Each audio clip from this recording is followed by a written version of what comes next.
Les amis, débrief de ce match entre Pau et l'AS Saint-Étienne qui se termine donc par un 1-0 pour les Stéphanois. Très beau but sur coup franc de Dylan Chambaud qui permet aux Stéphanois de s'imposer dans cette confrontation. Des Verts qui ont la niaque, ils sont allés chercher les ballons, se sont battus dans les duels et c'est globalement ce qui nous manquait face à Laval et c'est un trait de jeu qui a été corrigé dans cette confrontation et ça nous donne une première mi-temps sérieuse de l'AS Saint-Étienne qui a globalement les grosses actions à mettre à son compte.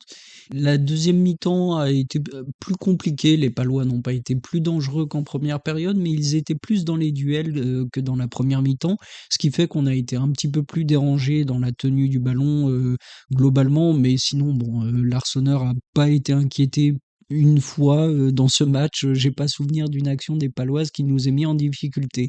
Et avant de débriefer donc ces 2 premières périodes, on va se faire un petit tour du côté de la composition d'équipe parce qu'il y avait des surprises. J'annonçais notamment que Mboukou pouvait être titulaire et finalement, bah, il en était rien. C'était un système de jeu un petit peu nouveau avec notamment la titularisation un peu surprise de Monconduit et également Nadé qui a été reconduit dans cet axe. On reviendra dans la performance de Nadé en deuxième période notamment, mais il a été très très sérieux en défense ce soir. Donc voilà, bonne performance de l'ASS dans l'ensemble, hein. Peut-être un petit peu moins bien pour Monconduit. Bon, j'en attendais pas grand-chose, mais Bouchoirie un peu plus. Il a fait une première mi-temps sérieuse et en deuxième mi-temps, il s'est éteint comme il a l'habitude de nous montrer. Et finalement, c'est même lui qui sera remplacé justement par Mboukou qui a pu faire donc un quart d'heure de jeu. Et voilà, donc on est parti maintenant pour le débrief de ces deux mi-temps. Des Stéphanois qui débutent mieux cette première mi-temps dans l'intensité et dans l'engagement. Les deux premières actions chaudes dans le premier quart d'heure sont à mettre au crédit des Stéphanois.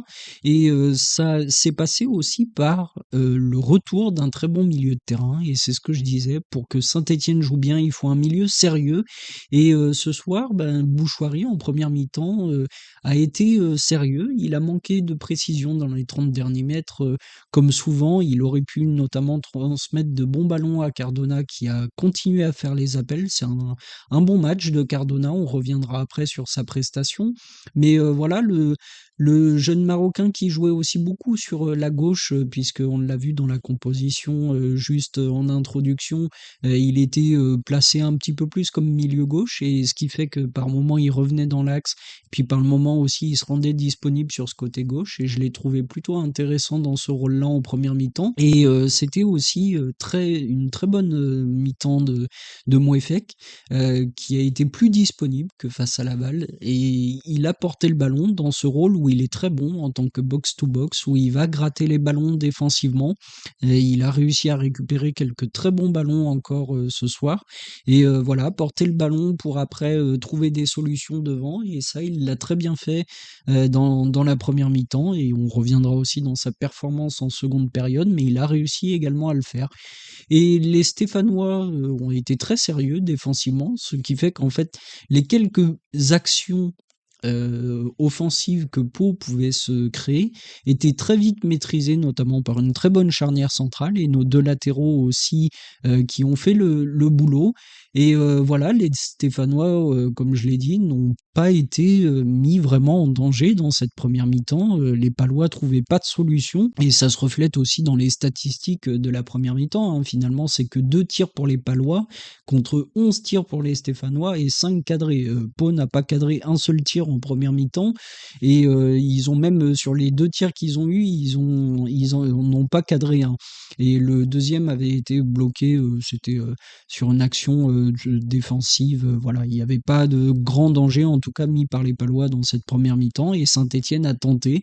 Saint-Étienne a été dangereux, était là dans l'engagement, et c'est ce qu'il faut ressortir de cette première période. Et globalement, donc, je voulais revenir aussi sur la performance de Cardona, puisqu'en deuxième mi-temps, il sera remplacé. Mais déjà, je l'ai trouvé beaucoup plus calme dans sa tenue de balle et ses déplacements notamment.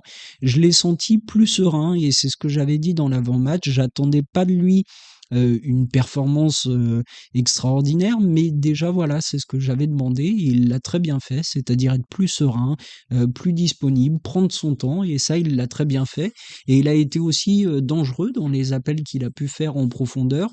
C'est d'ailleurs, lui qui, provoque, une faute et justement, c'est, sur cette faute-là, commise, que, Dylan Chambaud va marquer un coup franc super. Franchement, Chambaud, c'est l'homme fort en ce moment de l'AS Saint-Étienne. D'ailleurs, c'est pas pour rien qu'il est en miniature de cette vidéo, c'est pour lui rendre hommage parce qu'il fait encore ce soir un match très intéressant et il a été, très bon puisque c'est lui qui nous permet de marquer en plus, d'un superbe coup franc et de remporter cette victoire. Et voilà, et pour finir donc sur cette première mi-temps, eh bien, il y avait aussi des bonnes passes dans l'axe. C'est ce que je me suis noté pour les Stéphanois qui se sont montrés dangereux justement dans ces transmissions-là plus axiales, qui étaient aussi dues au système de jeu qui voulait ça. Donc il fallait que ces ballons passent un petit peu par l'axe pour pouvoir avoir des actions intéressantes. Deuxième mi-temps maintenant, où on va revenir dans un premier temps sur la performance de nos 2 latéraux et à commencer par celle de Masson qui a été très intéressant sur ce côté gauche. C'était l'une des surprises dans la composition, c'était le fait que Petro ait été remplacé peut-être aussi laissé sur le banc à cause de sa mauvaise performance face à Laval, notamment où on se souvient qu'il avait beaucoup été pris dans son dos et il n'avait pas été très bon, notamment dans la portée du ballon. Et Masson a été très bon, il a été sérieux défensivement, il a distribué des bons ballons offensivement, et il est un peu dans la continuité finalement de son match face à Laval. Et là, en plus, dans un poste qu'il maîtrise moins que ce côté droit-là, et je l'ai trouvé voilà très très sérieux dans ce qu'il a pu apporter. Et de l'autre côté, donc, on avait Apia qui était sur ce côté droit, qui aurait pu être dans l'axe, dans cette charnière aux côtés de Briançon, mais finalement, bah, comme je l'ai dit, c'est Nadé qui a été reconduit et Apia, c'est pareil. Il a été très en vue et notamment en seconde période sur ce côté droit où il a fait des appels offensifs intéressants et il a aussi distribué quelques bons ballons sur son côté droit. Et au même titre que Masson, il a été sérieux défensivement. Donc voilà, j'ai beaucoup aimé le match de nos deux latéraux et dans l'ensemble, c'est une très bonne prestation, ce soir. Maintenant, si on revient un petit peu sur, la performance de Mouefek, qui en deuxième période a continué à faire, les efforts dans le pressing, comme je le disais dans son rôle de box to box. Il a, continué à aller chercher ces ballons-là, heu, à contrario, Bouchoirie a été beaucoup plus décevant, c'est ce que je disais. Il a fait une bonne première mi-temps et après il s'est éteint.